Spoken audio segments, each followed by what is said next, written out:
Bagaimana cara memasukkan satu ikat anggur ini ke dalam botol secara utuh? Cukup dipetik satu persatu, lalu dimasukkan satu persatu juga. Sangat mudah dimengerti bukan? Nah, kebanyakan air minum yang kita kenal terdiri dari 16 sampai 25 molekul per grup atau klaster. Padahal, sel tubuh memiliki aquaporin sebagai gerbang keluar masuk air yang berukuran 4 sampai 6 molekul. Apakah grup molekul yang besar tersebut bisa masuk? Bisa, namun lebih lambat. Maka dari itu ada rasa kembung, jadi malas minum akibatnya dehidrasi. Berarti kalau molekulnya kecil bisa keluar masuk sel tubuh dengan jauh lebih cepat. Dengan cara apa dikecilkan? Elektrolisis. Apakah itu? Grup molekul air yang lebih besar diberi aliran listrik yang tepat, sehingga menjadi grup molekul yang lebih kecil supaya mudah keluar masuk aquaporin. Istilahnya adalah microcluster. Logikanya begini, jika ada sepasang magnet dengan dua kutub yang berbeda dan saling berhadapan akan tarik-menarik. Jika kutubnya sama akan tolak-menolak, sehingga molekul air yang tadinya berhimpitan jadi terpecah sendiri-sendiri.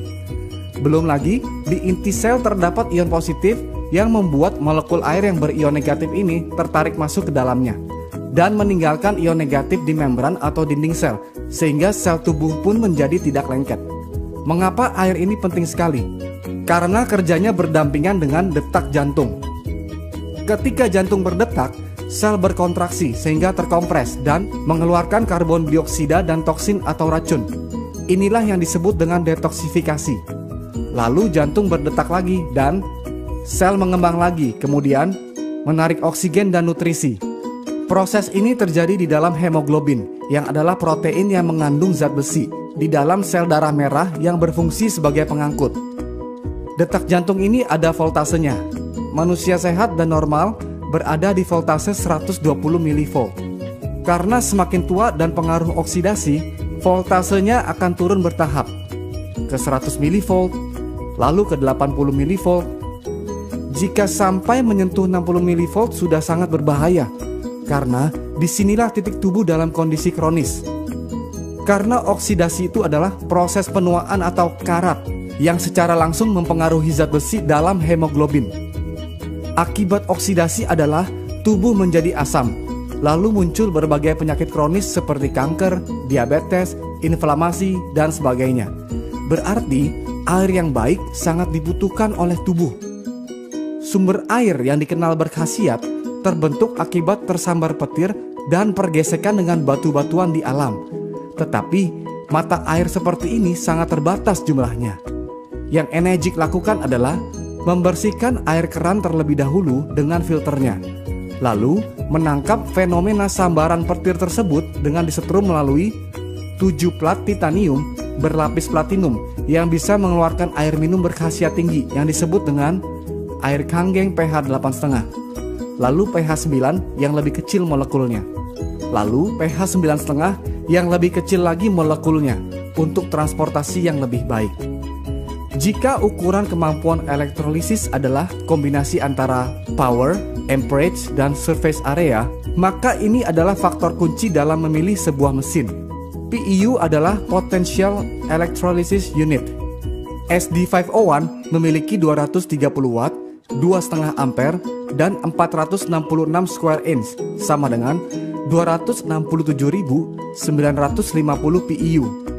Sebagian besar mesin kompetitor hanya memiliki 110 watt, setengah ampere, dan 117 square inch, sama dengan 6.435 PEU.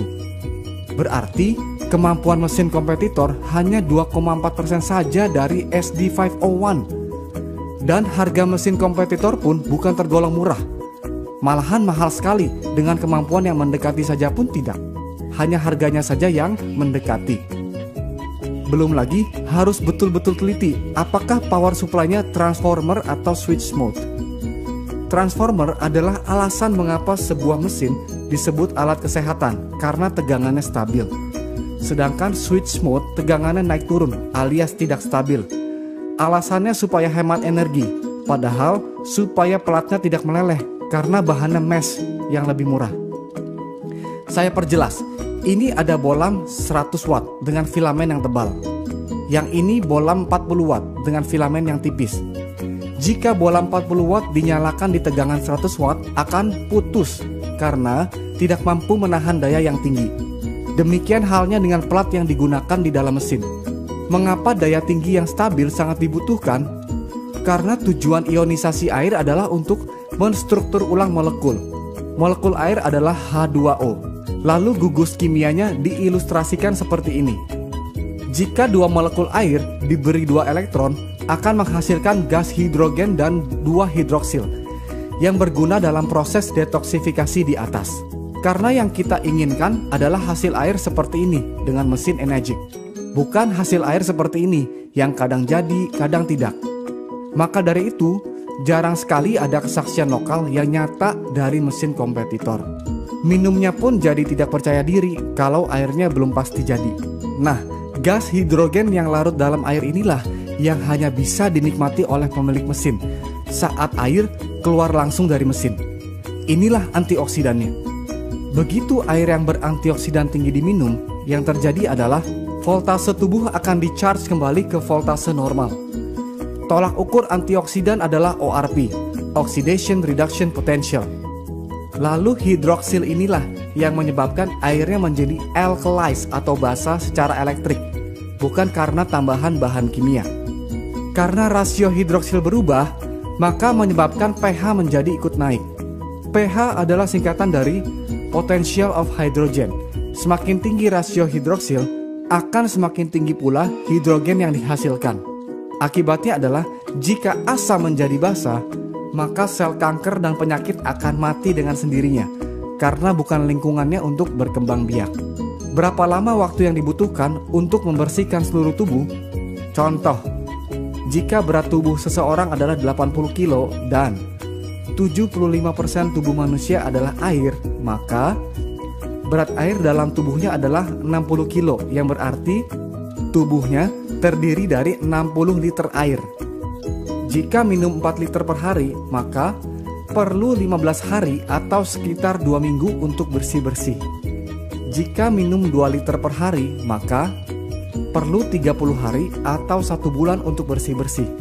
Lalu, apakah air ini segala-galanya? Tidak.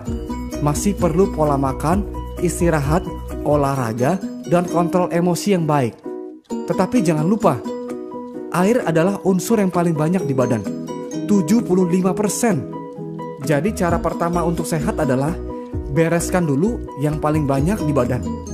Maka dari itu, change your water, change your life.